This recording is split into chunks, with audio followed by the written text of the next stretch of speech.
Hello friends, आपका स्वागत है अंकित हिस्ट्री क्लासेस में। और मैं आज संख्या पद्धति एक्सरसाइज फर्स्ट का सेकंड पार्ट लेके आया हूँ। फर्स्ट पार्ट में मैंने 8 क्वेश्चन लगवा दिए थे और अब हम चलते हैं आगे की ओर।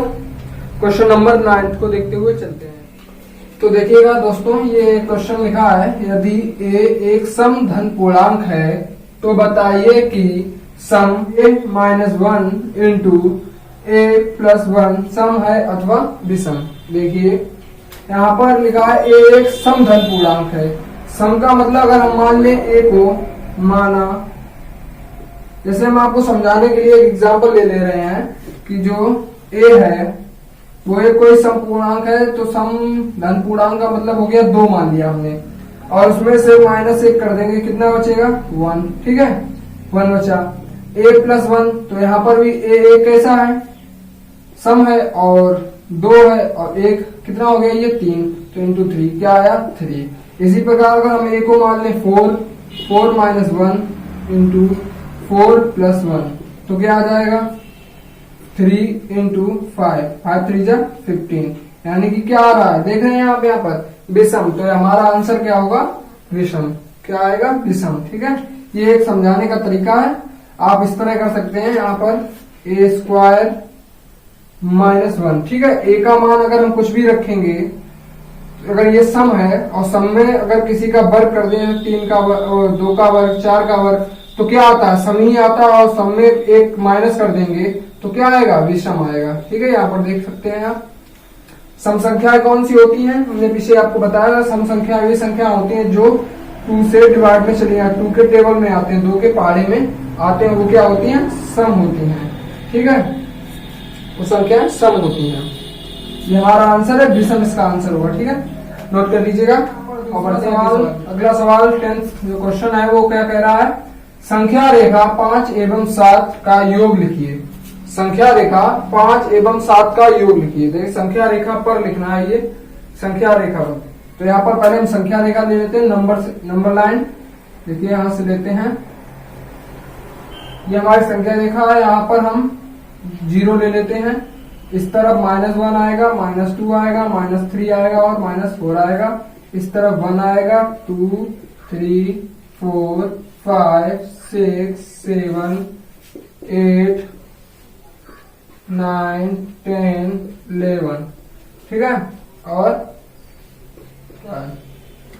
संख्या रेखा पर 5 एवं 7, संख्या रेखा पर 5 एवं 7 का योग लिखिए। संख्या रेखा पर लिखना है, संख्या रेखा पर 5 एवं 7 का योग। देखिए हम यहां से चलना स्टार्ट करते हैं और 5 पर रुकते हैं आकर के।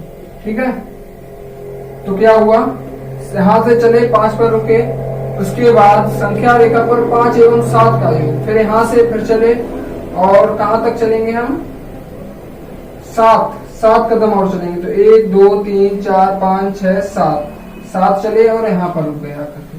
तो देखिएगा 0 से चले 5 के लिए, फिर 0 से 5 कदम चले, फिर 5 से 7 कदम और चले, तो कहां पर पहुंचे, 12 पर। तो हमारा 5 और 7 का जो योग आया वो क्या आया है, 12। ठीक है, ये हमारा है आंसर। ये हमारा क्या है, आंसर। नोट कर लीजिएगा और बढ़ते हैं अगले सवाल, 11वें सवाल की तरफ बढ़ते हैं। 11वें सवाल में क्या कहा गया है, 11वां सवाल कह रहा है, निम्नलिखित कथनों में से कौन से कथन सत्य हैं अथवा कौन से असत्य हैं। नंबर ए, 2 धन अभाज्य पूर्णांकों का गुणन सदैव अभाज्य होता है। 2 धन अभाज्य पूर्णांकों का गुणन। देखिए कोई 2 संख्याएं हैं, जैसे मैंने मान लेता हूं कोई 2 अभाज्य पूर्णांक। अभाज्य का मतलब जिससे वो संख्याएं जो खुद से कटे, यानी खुद से उनका भाग चला जाए या 1 से भाग जाए, तो क्या होती है, अभाज्य संख्याएं होती हैं। तो मैंने कोई 2 मान लिया, जैसे मैंने 2 ले ली और 3 ले ली, अपने अंदाज से समझने के लिए, आपको समझाने के लिए मैं ये बता रहा हूं। ठीक है, यहाँ समझिएगा 2 और 3 है, इनका जो क्या कह रहा है सवाल, 2 अभाज्य पूर्णांकों का गुणन मतलब गुणा करने पर सदैव क्या एक अभाज्य ही संख्या आती है। तो देखिए यहाँ पर जैसे मैंने ये ले लिया तो क्या है, 2 3 6। ठीक है, जो 6 है वो देखिए ये एक अभाज्य संख्या नहीं है, जबकि ये एक अभाज्य संख्या नहीं, ये एक भाज्य संख्या है। और जबकि क्वेश्चन कह रहा है कि किन्हीं 2 अभाज्य पूर्णांकों का गुणन मतलब गुणा करने पर एक अभाज्य संख्या ही आती है। तो ये बात कैसी हुई? असत्य हुई। हमारा असत्य है, ये बात क्या है? असत्य है। ये हमारा ए पॉइंट था जो कि कह रहा था कि ये बात सत्य है, तो हम कहेंगे क्या? असत्य है। क्योंकि कोई दो पूर्णांक जो कोई दो अभाज्य संख्याएं हैं उनका जब मैंने गुणा किया तो क्या आंसर आया? एक अभाज्य संख्या, एक भाज्य संख्या निकल कर आई है, इसलिए ये बात गलत है। हाँ, क्योंकि ऐसा नहीं हो सकता है। क्यों नहीं हो सकता? क्योंकि कोई दो संख्याएं पहले से ही हम गुणा कर रहे हैं, जैसे हमने 2 और 6 का 2 और 3 का किया तभी तो 6 है, यानी कि 2 के टेबल में भी आता होगा और 3 के टेबल में भी आता होगा। ऐसे ही कोई अगर हम और लिख लेते हैं 5 और 7, इनका जब गुणा करेंगे तो यहाँ पर 35 आ जाएगा। देखिए ये 5 के टेबल में भी आता है, 7 के भी टेबल में आता है। तो ये कैसे आएंगे? हमेशा भाज्य ही संख्या आएगी, अभाज्य संख्या कभी नहीं आएगी। ये बात हम बता रहे थे। ठीक है, अगले क्वेश्चन की तरफ बढ़ते हैं। देखिए दूसरा क्वेश्चन क्या कह रहा है, देखिएगा। दूसरा क्वेश्चन कह रहा है, बी पार्ट कह रहा है, दो धन अभाज्य पूर्णांकों का योग सदैव अभाज्य होता है। यहाँ पर देखिएगा बी पार्ट क्या कह रहा है, कोई दो संख्याएं, जैसे अभी हमने 2 और 3 लिया था तैसे यहाँ पर भी ले रहे हैं। यहाँ पर जोड़ते हैं तो क्या आया? 5 आया। ये कैसा है? अभाज्य है। ठीक है, अगर हम यहाँ पर 5 और 7 ले लें तो क्या आ रहा है? 12 आ रहा है। ये कैसी है? ये एक भाज्य है। ये देखिए अभाज्य है, ये एक अभाज्य और ये एक भाज्य है।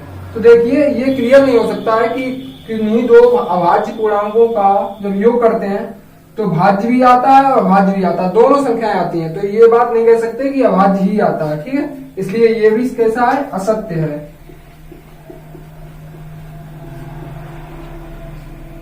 ठीक है, नोट कर लीजिएगा और बढ़ते हैं अगले सवाल की तरफ।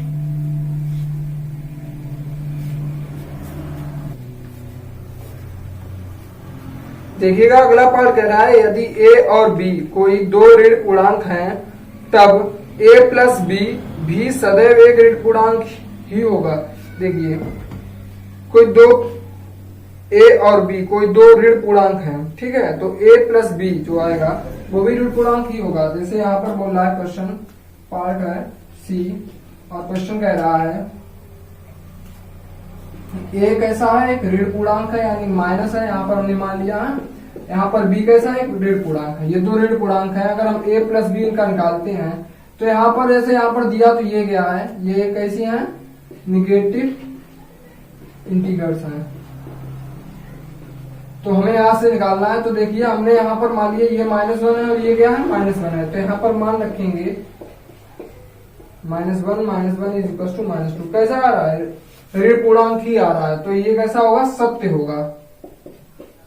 सत्य है, ये हमारा आंसर क्या होगा? सत्य है। ठीक है, ये बात सत्य है कि कोई दो अगर ऋण पूर्णांक संख्याएं हैं, अगर उनका योग किया जाए तो सदैव क्या आता है? ऋण पूर्णांक ही आता है। ठीक है,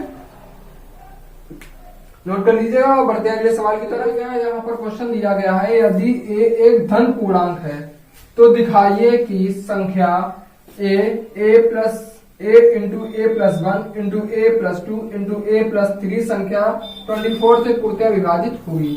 यहाँ पर जो हमको ये दिया गया है, यहाँ से स्टार्ट करते हैं। जब हम इसका इसमें गुणा करते हैं तो क्या आएगा?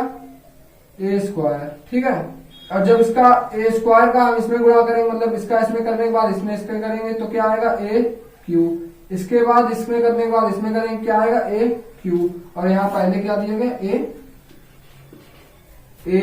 a स्क्वायर a3 और a की पावर 4। ठीक है, तो यहाँ से हम एक चीज देखते हैं, 24 है यहाँ पर। तो यहाँ पर एक चीज देखिएगा, a पर कितनी पावर है? 1। ठीक है, इंटू b पर कितनी, इस a पर कितनी पावर है? 2, इस a पर 3 और इस पर 4। देखिए ये 1 से इसमें भाग चला जाएगा, 2 से इसमें भाग चला जाएगा, 3 से इसमें चला जाएगा, 4 से इसमें चला जाएगा। यानी कि जो 24 है वो एक कैसी है? पूर्णतः विभाजित है। इन संख्याओं से पूर्णतः क्या है? विभाजित है। ठीक है, ये हमारा है आंसर। नोट कर दीजिएगा और बढ़ते हैं अगले सवाल की तरफ। तो देखिएगा दोस्तों, अगला सवाल है, यदि a एक सम धन पूर्णांक है, सम धन पूर्णांक है और b एक विषम पूर्णांक है, तो बताइए कि निम्नलिखित संख्याओं में से कौन सी संख्या सम होगी। देखिए a कैसी है? एक सम बी कैसा है, एक विषम। तो यहाँ पर देखिए सम का अगर वर्ग करते हैं तो क्या आता है, सम ही आता है। तो यहाँ पर एक तो ये संख्या हमारी सम हो गई, ठीक है। विषम का कभी वर्ग करते हैं तो क्या आता है, विषम ही आता है। जैसे देख लेते हैं, पहले आपको यहाँ पर दिखा देते हैं, 2 का वर्ग कीजिएगा क्या आएगा 4, 4 का वर्ग कीजिएगा क्या आएगा 16। अब यहाँ पर देखिएगा विषम के लिए 3 का वर्ग कीजिएगा क्या आएगा 9, और 5 का वर्ग कीजिएगा क्या आएगा 25। क्या आ रहा है, ये विषम आ रही है। इसी हिसाब से यहाँ पर देखिएगा a प्लस बी क्या सम होगा, देखिएगा अगर हम यहाँ पर 2 + 3 करेंगे क्या आएगा 5 आएगा। a क्या है, एक सम है, b क्या है, एक विषम है। तो क्या आएगा है विषम, ये सम नहीं होगा, ठीक है। ये कैसी होगी, ये देखिए यहाँ पर लिखते जा रहे हैं, ये है हमारी सम।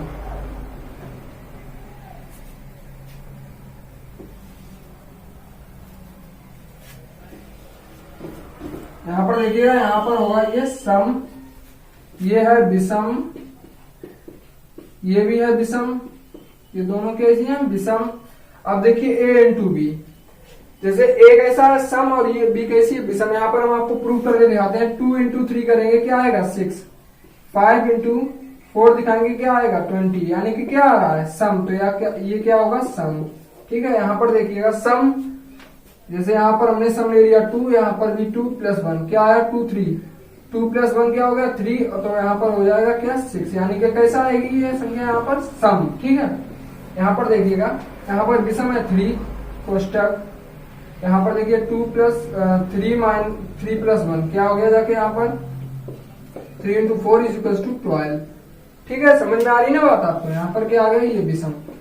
अब यहाँ पर एक बार फिर समझ लीजिएगा, जैसे कोई सम संख्या का जब हम वर्ग करते हैं तो कैसी आती है, सम ही आता है। यहाँ पर हमने आपको दिखा दिया है, जब किसी विषम संख्या का वर्ग करते हैं, विषम धन पूर्णांक का वर्ग करते हैं तो क्या आएगा विषम ही आता है, ठीक है। a + b एक सम है और यहाँ पर विषम है, अब इसका योग करेंगे तो क्या आएगा विषम आएगा। किसी सम और विषम दो जो धन पूर्णांक संख्याएं होंगी इनका जब हम गुणा करेंगे तो क्या आएगा सम आएगा। यहाँ पर देखिएगा एक ऐसा है सम है, यहाँ पर ये सम है, इसमें जोड़ दिया क्या हो गई यहाँ पर विषम संख्या बन गई जाकर के। फिर उसके बाद सम के साथ गुणा करेंगे तो कौन सी कंडीशन आ गई, ये वाली, इससे पहले वाली। तो वैसे ही क्या आ जाएगा, यहाँ पर भी सम आ जाएगा, ठीक है। और यहाँ पर ये सॉरी यहाँ पर गलत लिख दिया, सम ही होगा।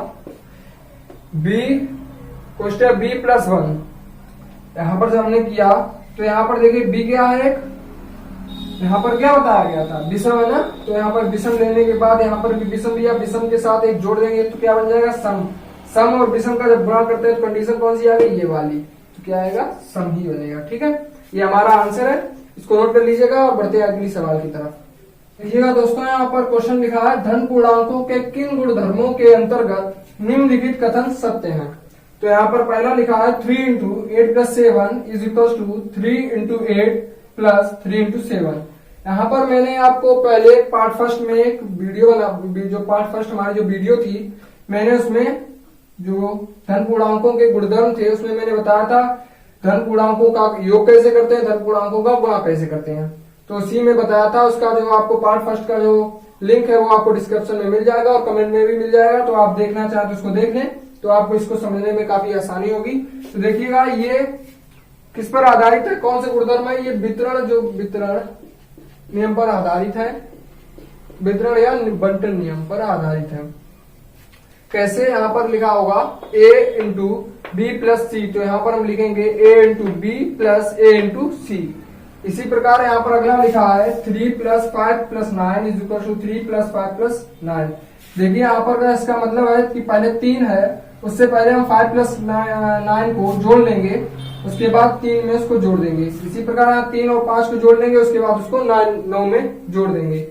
तो ये जो नियम था ये क्रम विनिमय नियम था, सॉरी सहचर्य नियम था, सहचर्य नियम पर आधारित है ये।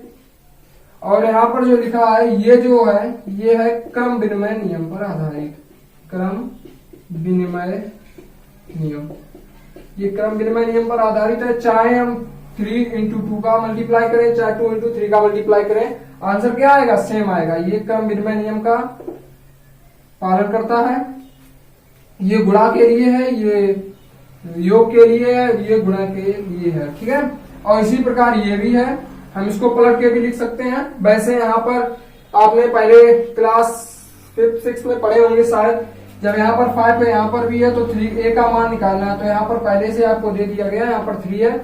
इस नियम को हम निरसन नियम कहते हैं। क्या कहते हैं? निरसन नियम, ठीक है। तो इसको आप नोट कर लीजिएगा और बढ़ते हैं अगले सवाल। दोस्तों यहाँ पर अगला सवाल दिया गया है, संख्या रेखा पर -5, -2, 0, 1, 2, 5 को दर्शाइए। तो देखिए हम यहाँ पर एक संख्या रेखा ले लेते हैं। यहाँ पर हम संख्या रेखा के लिए पहले एक रेखा खींच लेते हैं। यहाँ पर बीच में 0 लिख लेते हैं। इस तरह 1, 2, 3, 4 और 5 तो लिख लिया। यहाँ पर लिखेंगे -1, -2, -3, -4 और -5। इसी तरह आगे बढ़ता चला जाए, ठीक है। तो यहाँ पर देखिए सबसे पहले दिया गया है, इसको हम A, B, C, D, E और F मान लेते हैं, ठीक है। तो यहाँ पर देखिए ये जो है हमारा क्या हो गया, A। उसके बाद -2 यहाँ पर है, B। उसके बाद 0 क्या है, C। फिर क्या है 1, D। उसके बाद 2 है, E। और उसके बाद 5 है, F, ठीक है। ये हमारा आंसर था और इसी के साथ हमारा चैप्टर फर्स्ट ए खत्म हुआ। अब अगली बार अगले वीडियो लेकर के आएंगे एक्सरसाइज फर्स्ट बी।